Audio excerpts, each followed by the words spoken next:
પાલનપુરના ગણેશપુરાની ઘટના સામે આવી છે। સમાચાર સામે આવી રહ્યા છે, જેમાં ગાડીમાં પુરાઈ જતા બાળકનું મોત થયું। 5 વર્ષના બાળકનું ગાડીમાં શ્વાસ રૂંધાતા તે મોતને ભેટ્યો। બંધ પડેલી કારમાં બાળક પુરાઈ ગયો હતો અને તેનું મોત થયું છે। તો 2 કલાકથી વધુ સમય બાળક બંધ ગાડીમાં રહેતા તેનો શ્વાસ રૂંધાવા લાગ્યો અને તેનું મોત થયું છે। તો 5 વર્ષીય નિક્ષિક ઘરની બહાર રમતા રમતા તે ગાડીમાં બેઠો હતો। 2 વર્ષથી આ બંધ હાલતમાં હતી ગાડી અને તે ગાડીમાં બેસી ગયો હતો। 5 વર્ષનું આ બાળક છે, જેનું ગાડીમાં શ્વાસ રૂંધાતા મોત થયું। તો બાળકે ગાડીને અંદરથી લોક મારી દીધું અને જે બાદ અંદરથી ગાડીનો દરવાજો ન ખુલતા સમગ્ર ઘટના બની છે। બાળક કોઈ જગ્યાએ ન દેખાતા તેના માતા પિતાએ શોધખોળ હાથ ધરી। આજુબાજુના લોકોએ શોધખોળ કરતા ગાડીમાંથી બાળક મૃત હાલતમાં મળી આવ્યો। બાળકના મોતથી પરિવાર સહિત સમગ્ર પંથકમાં શોકનું મોજું ફરી વળ્યું છે।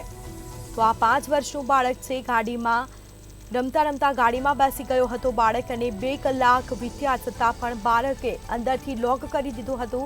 લોક ન ખુલતા બાળક મોતને ભેટ્યો છે। એટલે ક્યાંક ને ક્યાંક માતા પિતા માટે આ લાલબત્તી સમાન કિસ્સો સામે આવ્યો। તો વધુ વિગતો સાથે સંવાદદાતા રમેશ આપણી સાથે ફોન લાઈન પર જોડાઈ ગયા છે। જી, પાલનપુરના ગણેશપુરાની આ ઘટના માતા પિતા માટે લાલબત્તી સમાન આ કિસ્સો કહી શકાય। બાળકનું મોત થયું છે, શું માહિતી? જીસ્મિતા, વાત કરવામાં આવે તો પાલનપુરના ગણેશપુરા વિસ્તારમાં એક 5 વર્ષનો બાળક હતો, જે રમતા રમતા છેલ્લા 2 વર્ષથી બંધ હાલતમાં પડેલી ગાડીમાં ચડી ગયો હતો અને જે ગાડીમાં બેસતાની સાથે જ ગાડી લોક થઈ ગઈ હતી।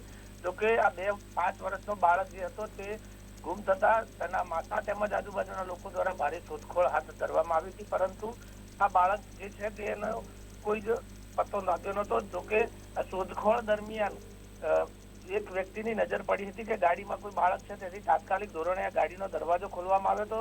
જોકે છેલ્લા 2 કલાકથી વધુ સમયથી આ બાળક બંધ ગાડીમાં રહેતા અને ગરમીના કારણે તેનો શ્વાસ રૂંધાતા તેનું મોત નીપજ્યું હતું। જોકે પરિવારજનો દ્વારા તેને તાત્કાલિક ધોરણે પાલનપુર સિવિલ હોસ્પિટલમાં લઈ જવામાં આવ્યા હતા, પરંતુ ત્યાં જે સિવિલ હોસ્પિટલના તબીબ છે તેને આ બાળકને મૃત જાહેર કર્યો હતો। જોકે મહત્વની વાત કરવામાં આવે તો બાળકોને ખુલ્લા મૂકવા એ પણ એક લાલ બત્તી સમાન કિસ્સો અત્યારે જોવા મળ્યો છે પાલનપુરમાં, કારણ કે પોતાના બાળકોની સંભાળ પોતાના માતા પિતાએ જ રાખવાની હોય છે અને આવી રીતે જો બંધ ગાડીની અંદર જો કોઈ બાળક ફસાઈ જાય તો આખરે આ બાળકનું મોત નીપજતું હોય છે। ત્યારે આ એક બાળક જેનો વધુ ભોગ લેવાયો છે પાલનપુરમાં, ત્યારે અત્યારે તો આ કિસ્સો જે છે તે સમગ્ર રાજ્ય માટે લાલબત્તી સમાન છે। સ્મિતા, જી બિલકુલથી તમામ જાણકારી આપવા બદલ આપનો આભાર।